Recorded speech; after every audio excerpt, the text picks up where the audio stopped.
Oke, dari teman-teman kan kita sudah belajar mengenai studi kasus yang dikatakan dari PT Psikologi Jaya Insani ya.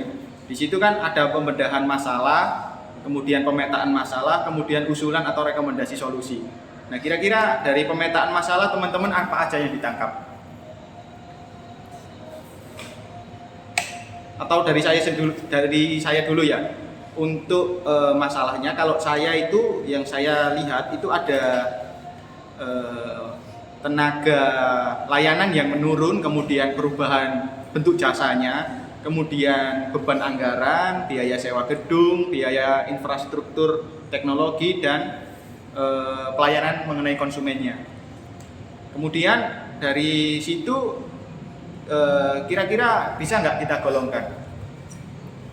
Kalau saya ya, mohon izin, pemetaannya kalau dianalisa SWOT di internal perusahaan, kekuatannya itu pada pelanggan yang menilai tenaga kerja di PT PJ tersebut dinilai profesional gitu. Terus yang kedua, S1 dan S2 Magister Profesi Psikologi. Terus ada satu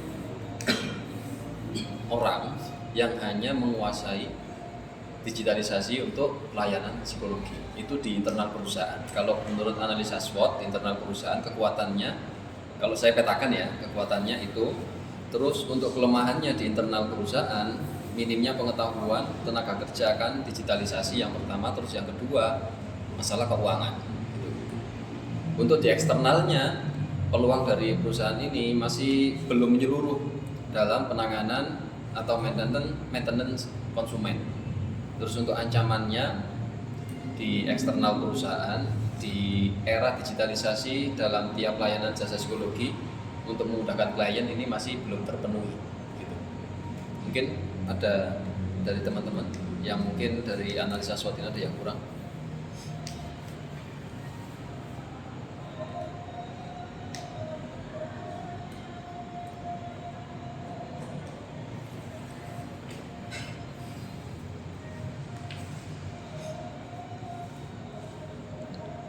Berarti gini Pak, artinya setelah dipetakan tadi berarti anggaplah kita sudah bisa golongkan bahwa ada SDM, pelayanannya atau jasanya, kemudian konsumen itu basic masalahnya. Tapi selain itu mereka juga punya kekuatan ya, artinya bisa nanti jadi rekomendasi solusi yang bisa kita angkat. Oke. Gimana dari teman-teman, atau ada tambahan masalah yang selain yang kita bahas dari saya dan Pak Fuad? Kalau dari saya sih kemarin tuh masih belum sempat sampai analisa atau sampai penggolongan seperti yang dijelaskan Mas Adit sama Pak Fuad tadi. Jadi mungkin saya baru pahamnya dari setelah berdiskusinya Mas Adit dengan yang disampaikan oleh Mas Adit sama Pak Fuad. Kalau dari saya kurang lebih mungkin cukup dari pendapatnya Mas Adit dan Pak Fuad sudah mencakup masalah yang dihadapi oleh PT PJI. Boleh, saya juga dari yang beropini tadi, yang dari Pak Fuad sama Mas Adit juga kompleks ya masalahnya itu. Jadi sudah sudah bisa dilihat terorganisir gitu permasalahannya yang ada di PT Psikologi Jaya Insani. Oke, berarti anggaplah karena itu tadi sudah kita ketahui masalahnya apa, dan sekaligus sudah saya petakan juga bahwa setidaknya ada 3, yaitu masalahnya SDM, jasa, dan konsumen. Oke. Nah, untuk yang terakhir yaitu rekomendasi atau usulan, kira-kira apa yang bisa dilakukan oleh PT Psikologi Jaya Insani ini? Saya ada 2 penawaran usulan.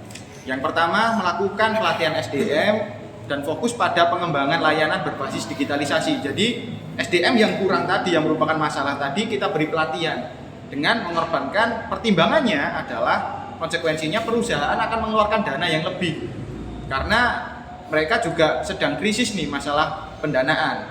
Maka itu namanya anggaplah 50-50, karena untuk pelatihan pasti butuh dana yang besar. Kemudian yang usulan yang kedua yang saya tawarkan yaitu melakukan engagement kepada konsumen untuk menambah pemasukan dari perusahaan itu sendiri.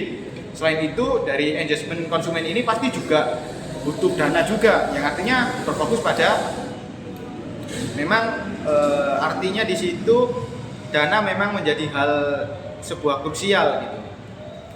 Seperti itu. Itu yang saya usulkan. Barangkali ada usulan yang lain. Pelatihan ya. Betul, pelatihan. Pelatihan ini untuk internal perusahaan karyawan yang ditunjuk kan ada tiga. Pusatnya di Sidoarjo, terus di Surabaya, ada di Surabaya sama Malang. Pusatnya di Sidoarjo. Nah, kalau rekomendasinya, usulannya dari Mas Adit ini dilakukan pelatihan, artinya kan nggak hanya dilakukan di kantor pusat, gitu kan? Karena kliennya ada tersebar di 3 kabupaten kota, gitu. Nah, kalau usulan dari teman-teman ini dilakukan secara menyeluruh, ataukah hanya mendelegasikan dari tiap kabupaten kota untuk dilakukan pelatihan, atau juga itu tadi kan yang sarannya Mas Adit, caranya bisa seperti itu. Kalau bisa saya sarankan juga, karena melihat dari profil perusahaan tadi ada yang sifatnya temporary atau kontrak gitu, bisa mengambil karyawan kontrak. Tapi ini kan agak sedikit resiko. Bagaimana jika ini mengoptimalkan di internal perusahaan yang ada dengan optimalisasi digitalisasi dalam layanan sebelumnya. Kan tinggal kalau hanya melaksanakan pelatihan kan perlu dispesifik lagi, dilakukan di semua lini ataukah hanya di beberapa divisi. Kalau menyangkut dari yang dikatakan Pak Fuad tadi berarti karena memang kita ada ada 3 cabang perusahaan ya, tapi yang benar-benar bisa moving atau riwa-riwi istilahnya dari Malang dan Surabaya itu yang di Sidoarjo. Mungkin bisa dibuat pelatihan pertama itu untuk yang di Sidoarjo. Kalau menurut saya seperti itu. Karena selain mereka ada di tengah-tengah, mobilisasi mereka juga mudah untuk membantu yang dari Malang dan Surabaya. Gitu.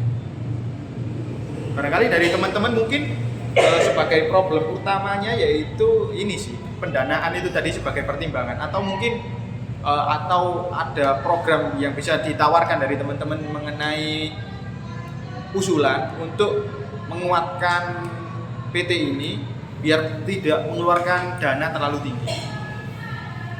Kalau dari saya menambahkan pendapat dari Mas Adit tentang yang konsumen. Kalau di sini perlu melakukan promosi dan memberi benefit yang lebih pada konsumen sehingga dapat menjadi sebuah kelebihan yang dimiliki oleh PT PJI.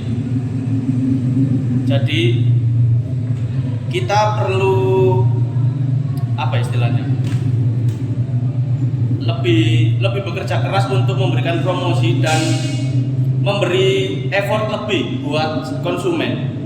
Lalu yang kedua, ada menurut saya itu anggaran operasional, yaitu melakukan perpindahan kantor, yang mana hal tersebut dapat meminimalisir maintenance dari perawatan alat dan operasional dari kantor tersebut. Terima kasih.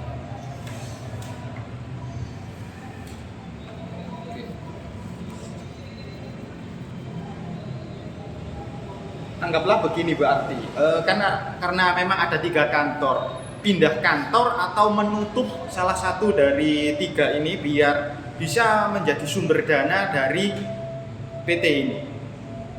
Kalau seperti itu. Kalau saya tidak merekomendasikan seperti itu, karena dari masing-masing kabupaten kota kan mesti ada customer atau kliennya yang sudah dipercayakan di situ, gitu kan?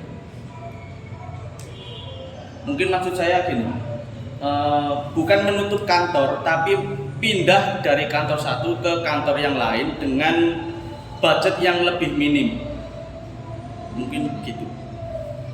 Maksudnya gitu, Pindah dari satu kantor yang lebih banyak maintenance dan membuang biaya operasional banyak ke kantor yang lebih setidaknya ibaratnya murah lah, lebih murah dan menggunakan maintenance yang lebih sedikit.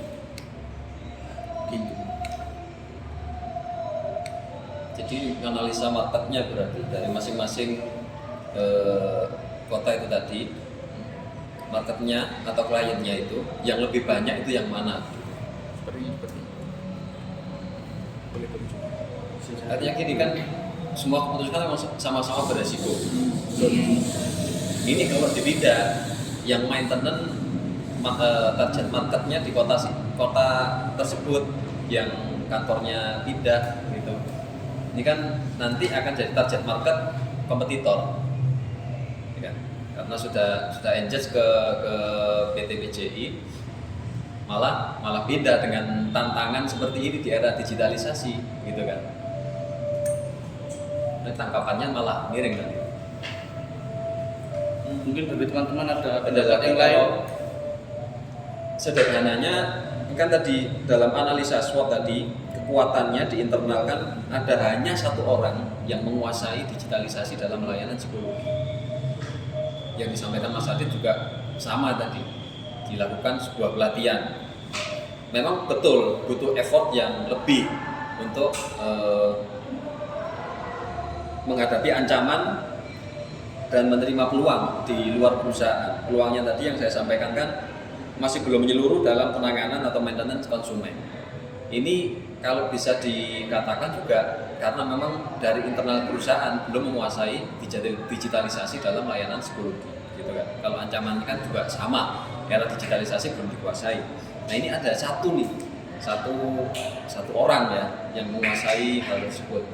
Ini bisa dilakukan di internal perusahaan sebuah pelatihan, tapi ditunjuk dari masing-masing kota ini yang sedikit kompeten menguasai tentang digitalisasi.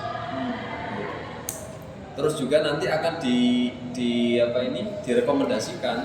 Jadi nggak hanya satu kali kegiatan pelatihan itu selesai, tapi juga ada kegiatan lanjutan, gitu. Bisa diikutkan seminar atau yang lain juga. Gitu.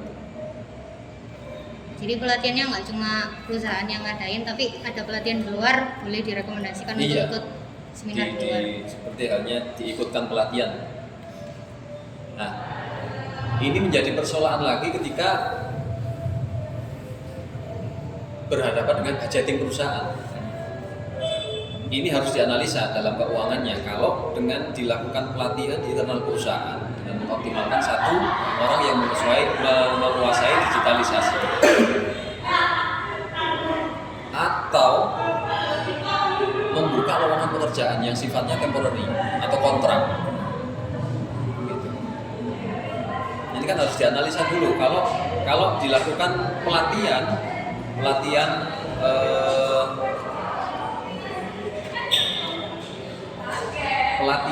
digitalisasi layanan psikologi mengoptimalkan satu orang.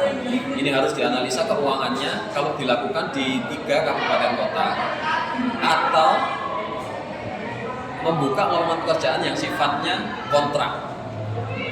Ini budgetingnya lebih besar yang mana? Kalau hanya menerima satu karyawan yang sifatnya kontrak dari masing-masing kabupaten kota, itu budgetingnya lebih murah daripada melakukan pelatihan internal perusahaan dengan mengoptimalkan satu orang yang menguasai digitalisasi itu tadi. Kan perlu dianalisa juga, analisa keuangan dari internal perusahaan.